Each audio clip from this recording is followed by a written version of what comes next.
The long-awaited Mercedes W16 has finally dropped. And man, did Mercedes make a huge, big deal out of this. I mean, what a joke of a drop. They just dropped a couple of pictures, said a few things, not even a video. This season has been so weird with these launches, but this one in particular, and I know Mercedes is never extravagant on these launches. I mean, last year, they started a live stream and the car was just on it. There was no introduction or nothing. They're very simple, a team of very few words, and pretty much that's what they gave us. They dropped the car, they said, here you go over it, threw up a little article, and that's pretty much about it. But the car itself has changed a pretty dramatic amount, and even though these are renders, we do actually have a very good visual of what this W16 will look like even on track. Unlike the Aston Martin team, they're not hiding as much. There is still a decent amount hidden, and I'll talk about that in the video, because we do have a shakedown tomorrow, but this gives us a good idea of what they've been working on over the winter.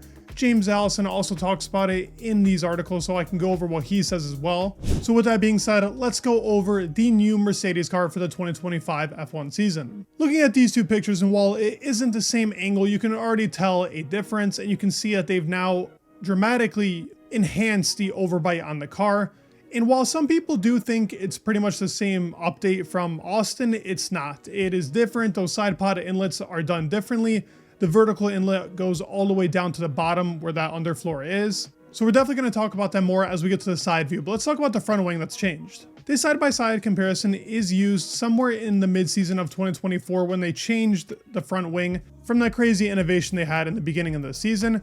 So there are a lot of similarities, but they have brought down the nose cone all the way to the bottom element of the front wing, which teams have definitely been on debate about whether they should bring it all the way to the bottom, leave one slot gap open. Red Bull had it all the way to the bottom last year, but most other teams didn't. So depending on concept, that's when it changes, and the flow going over the front wing is done differently depending on nose shape. And other than that, it's pretty much the same front wing. Obviously, there will be a heavy introduction to flexing like they did last year, and then they're probably going to have to change it when Spain comes around. But those little metal connectors are slightly different to that of before. If you look at the end plate, there are no differences. It is just a different angle. But the biggest and most dramatic change on this front wing is definitely that nose shape. So we'll have to see if that changes through the season or they stick with it. They did also introduce a small cooling gap for the drivers at the very front. They've done this multiple times before. Now, front suspension is something that even James Allison hinted at has changed on the car, and this was something that was talked about a lot in the preseason testing last year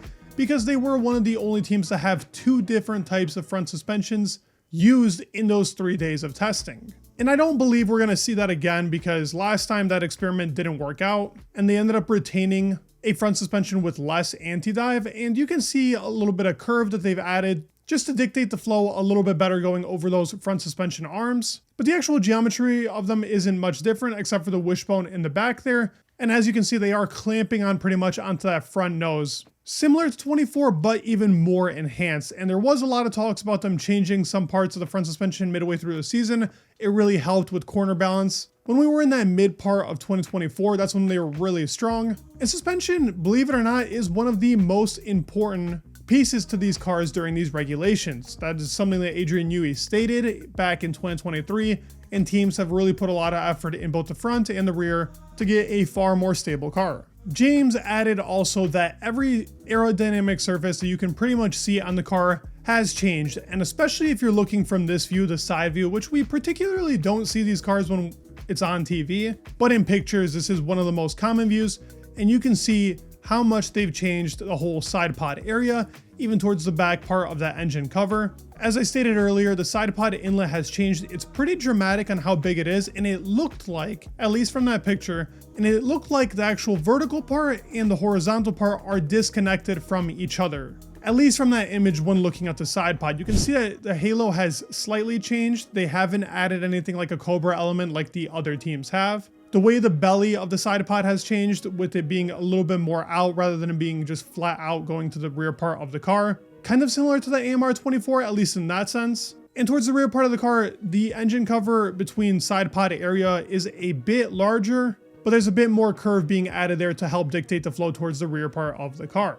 I might add also the 2024 car, it's super dark, and whatever track they were on, this car is pretty much pitch black, so it's very hard to tell what has been done between the side pod and engine cover area. And they did go through a couple of different engine covers, but they have changed how the curvature works on the top part of the engine cover, and then also how the side pod is falling down. The actual surface of the whole side pod sloping down is much different as well. We'll go over it right now. And here's where you can see really that change. As you can see, the slope in the side pod is much more differently done to that of 2024. Here's a better shot of that vertical inlet as well. And as you can see, it's going all the way up to the top part of that side pod. And there are very few pictures where you can see the horizontal inlet, but I really do think it's there, and it's disconnected from that vertical part. A better shot of the belly like I was talking about, and as you can see with the engine cover from 24 to 25, the curves have been changed on it. It's still a pretty easygoing engine cover in comparison to what we just saw in the AMR 25, which had a bit of cannons. These are pretty easygoing, kind of like the last update we saw on the RB20.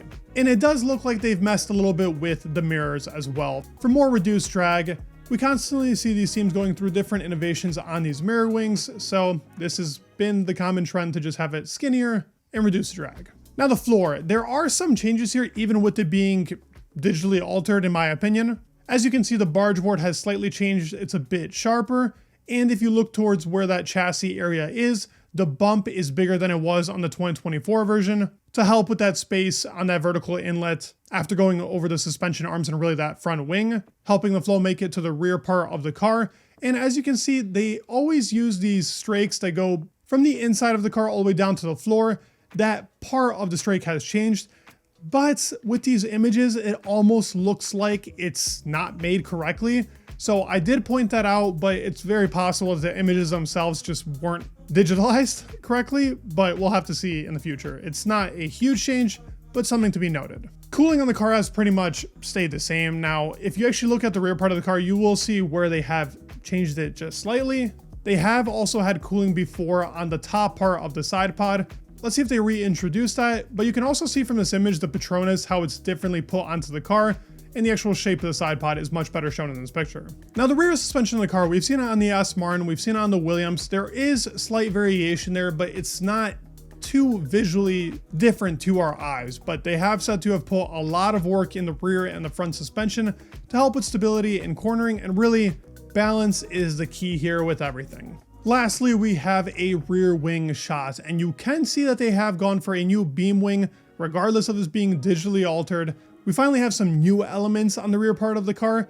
Typically, these are never really shown here, but the actual rear wing itself pretty much looks the same. The beam wing has changed. It gives you a better shot of how the engine cover is done, and as I stated before, if you look at the cooling, there are slight variations, but I also mentioned to you earlier that the 2024 had two different versions on its engine cover, so there was one that looked pretty similar to that of the 25 car. All in all, from what we've seen, it is still pretty striking, the difference that we see on this 25 car, and Mercedes has said it should be close up to the pack, winning races, that's their expectation. But we've heard it all here before. They've spoken a lot about these upcoming seasons and saying they've understood the regulations. Let's see if they can make it count in the very last season, because they've been very close. The car is always visually striking, but at the end of the day, the balance is all over the place. Lewis complained about it, George has complained about it. I'd love to see if this W16 finally proves Mercedes is back in the hunt for a championship in 2025. I'd love to hear your thoughts in the comments below. Please leave a like, subscribe, it would mean the world, and peace.